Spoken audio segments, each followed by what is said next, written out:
ప్రభుత్వము గౌరవ ముఖ్యమంత్రి గారు ఎన్నో పథకాలను తీసుకురావడం జరిగింది. అందులో ముఖ్యమైనది ఇంతకుముందు మనకు ధరణి అనేటువంటి పోర్టల్ ఉండేది భూములకు సంబంధించి. ఇప్పుడు భూభారతి అనే కొత్త చట్టం వచ్చింది. దాని మీద మీకు మా అశోక్ వివరిస్తారు. తెలంగాణ రాష్ట్ర ప్రభుత్వం ఇప్పటి వరకు ధరణి అనే ఒక పోర్టల్ ఉండేది. ఆ పోర్టల్ కు బదులుగా భూభారతి అనే చట్టం తీసుకొచ్చి రైతుల గెట్టు పంచాయతీని పూర్తిగా పరిష్కరించుకునే విధంగా ఎంఆర్ఓ, ఆర్డీఓ, కలెక్టర్ గారి 3 దశలుగా మనకు పూర్తి స్థాయిలో మనకు పరిష్కరించే విధంగా ఈ చట్టాన్ని రూపొందించడం జరిగింది.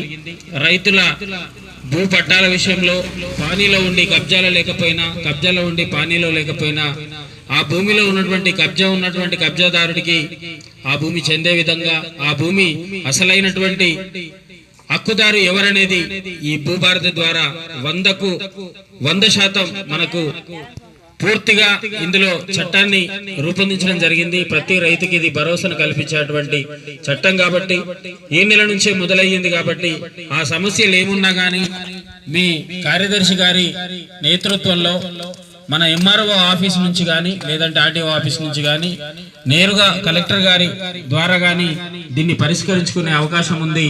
భూమి అంటేనే ఒక రైతుకు భరోసా, ఒక తెలియని ఒక అండగా ఉంటుంది. భూమితో ఎన్నో అనుబంధాలు, జ్ఞాపకాలు ముడివేసుకొని ఉంటాయి. ఆ భూమిని పోగొట్టుకున్నటువంటి రైతులు ఎందరో, వారికి పట్టా కాకుండా ఇబ్బందులు పడే రైతులు ఎందరో ఉన్నారనే ఉద్దేశంతో మన రాష్ట్ర ప్రభుత్వం తీసుకొచ్చినటువంటి ఈ పథకాన్ని ప్రతి ఒక్కరూ ఉపయోగించుకోవాలని తెలియజేస్తూ మా కవి గాయకులు మా మైపాలన్న దీనిపై ఒక పాట పాడతారు.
మరి భూభారతి మీద ఇంత చక్కటి పాటను రచించి పాడిన మా మైపాల్ గారికి ప్రత్యేక ధన్యవాదాలు తెలియజేసుకుంటున్నాం. మరి రాష్ట్ర ప్రభుత్వము రేవంత్ రెడ్డి గారు ముఖ్యమంత్రి గారు ఈ యొక్క కార్యక్రమాన్ని రైతులకు ఎలాంటి ఇబ్బందులు లేకుండా ఈ పట్టాదారు పాస్ పుస్తకం ఎలాంటి ఇబ్బందులు లేకుండా అది పట్టా ఏదైనా లావన్ పట్టానే గాని పోడు బట్టలు గాని ఏవైనా కూడా వారికి సమస్యలు లేకుండా చేయాలనేదే ఈ భూభారతి యొక్క పోర్టల్ తీసుకురావడం జరిగింది. కావున ప్రజలందరూ ఈ విషయాన్ని గమనించాల్సిందిగా కోరుతున్నాం. మరొకటి ఏంటంటే ఈ మధ్య కాలంలో మనకు విననిధి కూడా వినాల్సి వస్తుంది. అది ఇంతకుముందు పట్టణాల వరకు ఉండేది, ఇప్పుడు పల్లెల్లోకి చేరింది. అదే గంజాయి మరియు డ్రగ్స్ మత్తు మందని అంటారు. అలాంటిది ఈ గ్రామాలలో మన యువకులకు పిల్లలకు కూడా అలవాటు అయిపోయింది. ఎందుకనంటే మన పిల్లలు ఉన్నత చదువుల నిమిత్తం హైదరాబాద్ లాంటి మహానగరాలకు వెళ్ళినప్పుడు అక్కడ వాళ్ళకు తెలియకుండానే అలవాటు అవుతున్నది. అది అలవాటు అయిన తర్వాత దాన్ని మానుకోవడం చాలా కష్టమైనటువంటిది. మరి ఇలాంటి నల్ల మందు డ్రగ్స్ ఈ యొక్క గంజాయి లాంటిది మన గ్రామాల్లోకి వచ్చి మన పిల్లలను ఇబ్బందులకు గురి చేస్తుంది, వారిని చెడగొడుతుంది, వారి భవిష్యత్తును కూడా నాశనం చేస్తుంది. ఈ గంజాయి డ్రగ్స్ తీసుకునేటువంటి పిల్లలు వాళ్ళు ఏ నేరం చేస్తారో, ఏ తప్పు చేస్తారో, ఎలాంటి అఘాయిత్యాలు చేస్తారో కూడా మనకు తెలియనటువంటి పరిస్థితి. మీ గ్రామ పెద్దలందరికీ విన్నపం ఏంటంటే మన పిల్లలు హైదరాబాద్ లో చదివే పిల్లలు ఎవరైతే ఉన్నారో వారు ఏం చేస్తున్నారు, వారి రోజు పనితీరం ఎట్లున్నది, వారు ఎట్లాగా చదువుతున్నారా లేదా, మరి వాళ్ళు మన ఇంటికి వచ్చినప్పుడు కూడా వాళ్ళ నడవడిక కూడా ఎట్లా ఉన్నది, పిల్లగాడు బాగానే ఉన్నాడా, ఏమన్నా కొత్తగా ఏమన్నా అలవాట్లు చేసుకున్నాడా అనేది మనం పరిశీలించుకోవాలి. అట్లాంటి అలవాట్లు ఉంటే మనం వెంటనే వారిని పిల్లల్ని మనం మార్చుకున్నట్లయితే వారికి బంగారు భవిష్యత్తు ఉంటది. లేకపోతే వారి భవిష్యత్తు నాశనమయ్యే పరిస్థితి ఉంటది. కావున మనము ఈ విషయాన్ని మీరు గమనించాలని కోరుకుంటూ దీనిపై ఈ గంజాయి డ్రగ్స్ మీద ఒక మంచి పాటను మా అశోక్ వినిపిస్తారు. క్రమశిక్షణ లేక భవిత ప్రశ్నార్థకమవుతుందో, ఒక పద్ధతి లేక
రాగిందంటే బయటపడే మార్గాలే లేవాయే గంజాయి రాగిందంటే బయటపడే మార్గాలే లేవాయే గంజాయి రాగిందంటే బయటపడే మార్గాలే లేవాయే గంజాయి రాగిందంటే.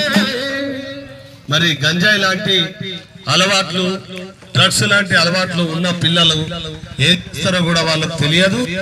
ఎన్నో తప్పులు చేసేటువంటి అవకాశం ఉంటది. దయచేసి పిల్లల్ని మనం మార్చుకోవాలని పెద్దలందరికీ కూడా మరొకసారి తెలియజేస్తున్నాం. ఈ పిల్లల భవిష్యత్తు బాగుండాలని చక్కటి పాటను మనకు వినిపించిన మా అశోక్ అన్న గారికి, సీనియర్ కళాకారులకు ధన్యవాదాలు తెలియజేసుకుంటూ, ఇప్పుడు ఎండాకాలం చాలా ఎండలు ఉన్నాయి. గత సంవత్సరం కంటే ఈ సంవత్సరం ఎక్కువగా ఉన్నది. మనకు మే నెలలో, అంటే ఇప్పుడు మే నెల అనేది, ఈ మే నెలలో కొట్టాల్సినటువంటి ఎండలు గత ఏప్రిల్ నెలలోనే కొట్టడం జరిగింది. ఇప్పుడు మనకు 45 నుంచి 50 డిగ్రీల ఎండ ఉంటుందని చెప్పి మనకు శాస్త్రవేత్తలు గాని వాతావరణ శాఖ వాళ్ళు హెచ్చరిస్తున్నారు. అందుకనే గౌరవ కలెక్టర్ గారు మీ ప్రజలందరినీ కూడా ఆరోగ్యంగా ఉంచాలని, మీ అందరినీ అప్రమత్తం చేయాలని మీ యొక్క అవగాహన కార్యక్రమాన్ని ఇక్కడ ఏర్పాటు చేయడం జరిగింది. కావున గ్రామ ప్రజలందరూ కూడా మీ అందరికీ, ముఖ్యంగా ఈ ఎండాకాలము ఎండల తీవ్రత చాలా ఉంటది. మీకు ఏ పనులు ఉన్నా కూడా, వ్యవసాయ పనులే కానీ ఇతర ఏ పనులు ఉన్నా కూడా పొద్దున 6 గంటల నుండి సాయంకాలం 6 గంటల లోపు మనం కార్యక్రమాలు ముగించుకోవాలి. ఉదయం మాత్రము పొద్దున 6 నుంచి 11 గంటల లోపే, పొద్దున 6 గంటల నుంచి 11 గంటల లోపే మనం ఏ పనులున్నా చేసుకొని రావాలి. తిరిగి సాయంత్రం 5 గంటలకు మనకు వెసులుబాటు అయ్యే సమయం బట్టి మన పనులు చేసుకోవాల్సిందిగా మీ గ్రామ పెద్దలందరికీ కూడా తెలియజేస్తున్నాం. ఎండలు అనేటివి చాలా ప్రమాదకరమైనటువంటి ఎండలు. ముఖ్యంగా 50 నుంచి 70 సంవత్సరాలు 80 సంవత్సరాలు ఉన్న వాళ్ళకు చాలా ప్రమాదం ఉంటది. మీరు బయటికి వెళ్ళినప్పుడు తప్పకుండా మీరు నీళ్ళ బాటలు ఎబ్బడబెట్టుకోవాలి, నెత్తికి రుమాలు చుట్టుకోవాలి, టోపీలు పెట్టుకోవాలి. అందరూ కూడా పాలిస్టర్ బట్టలు కాకుండా కాటన్ బట్టలు కట్టుకున్నట్టయితే కొద్దిగా ఎండ తీవ్రత నుంచి మనం తట్టుకోవచ్చు. అంతేకాకుండా ఇంకా ముఖ్యమైన విషయం ఏమిటంటే, మీరందరూ దయచేసి 11 గంటల నుంచి సాయంత్రం 5 గంటల లోపు ఎటు వెళ్ళవద్దని. ఇప్పుడు పెళ్లిళ్ళు పేరంటాలు బాగా ఉన్నాయి. ఈ పెళ్లిళ్ళ పేరంటాల కొరకు కూడా మనం బస్సులల్లో పోతాం. బస్సులల్లో మనకు విండో సైడ్ అంటే మన అద్దం దిక్కు కూర్చుంటాం. ఆ అద్దం దిక్కు కూర్చున్నప్పుడు అద్దం తీసుకుంటాం, గాలి రావాలి. కానీ ఆ వచ్చే గాలి వేడి గాలి కనుక ఆ వేడి గాలి మన చెవులకు తగిలినట్లయితే ఎండ దెబ్బ కలిగే ప్రమాదం ఉంటది. అది కూడా గమనించాలని కోరుతున్నాము. ఎండకు వెళ్ళినప్పుడు ఖచ్చితంగా నెత్తికి రుమాలు చుట్టుకోవాలని సందర్భంగా తెలియజేస్తున్నాం. నీళ్లు తాగాలి. ఒక 5 రూపాయలు పెట్టుకున్న గ్లూకోజ్ పౌడర్ ప్యాకెట్ కూడా వస్తుంది. అది కూడా ఎబ్బడ పెట్టుకుని నీళ్ళలో కలుపుకున్నట్లయితే మనకు ఎండకు చెమట రూపాన మనకు మన బాడీలో ఉన్నటువంటి గ్లూకోజ్ అనేది వెళ్ళిపోతే ఎండ దెబ్బ కలిగే ప్రమాదం ఉంటది. కనుక వీటన్నిటి మీరు గమనించి అందరూ కూడా ఆరోగ్యం. పెద్దలకు, గౌరవ మా సెక్రటరీ గారికి ప్రత్యేక ధన్యవాదాలు తెలియజేసుకుంటూ కార్యక్రమాన్ని ఉద్దేశించి మాట్లాడవలసిందిగా మన సెక్రటరీ గారిని కోరుతున్నాం. ఓకే, ఏమంటారు? ఒక పాట పాడుతున్నట మా సురేష్ నాయక్, దాన్ని వినాల్సిందే కోరుతున్నాం. అన్నగారు చెప్పినట్టుగా పల్లెలలో మరి అందరికీ అంబారు గుట్కలు అలవాటు చేసి పోయినరు. మరి అది చాలా ప్రమాదకరమైనటువంటి విషయము. నోటి క్యాన్సర్ పైన దానిపైన ఒక చిన్న పాట. ఒకరా ఇద్దరా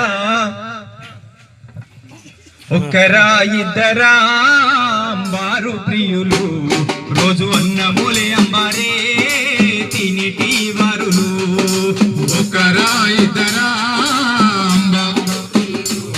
రోజు అన్నమూల ప్రియులే, ఒకరా ఇద్దరా అంబారు ప్రియులు, రోజు అన్నమూలే అంబారే తినిటి వారలు. ఒకరా ఇద్దరా అంబారు ప్రియులు, రోజు అన్నమూలే అంబారే తినేటి వారలు.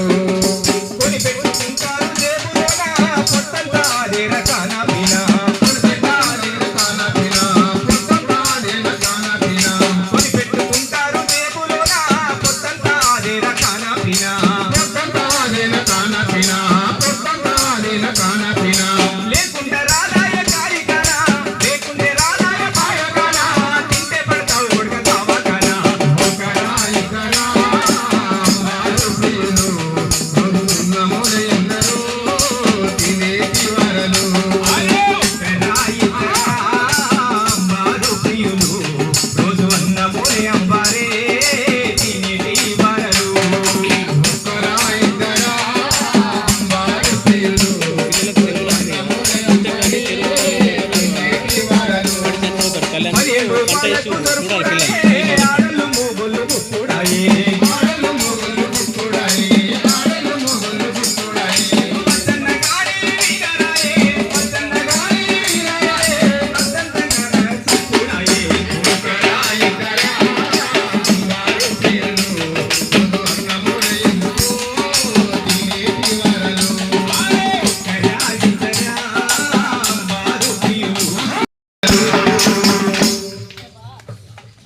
యూ సురేష్ తమ్ముడు.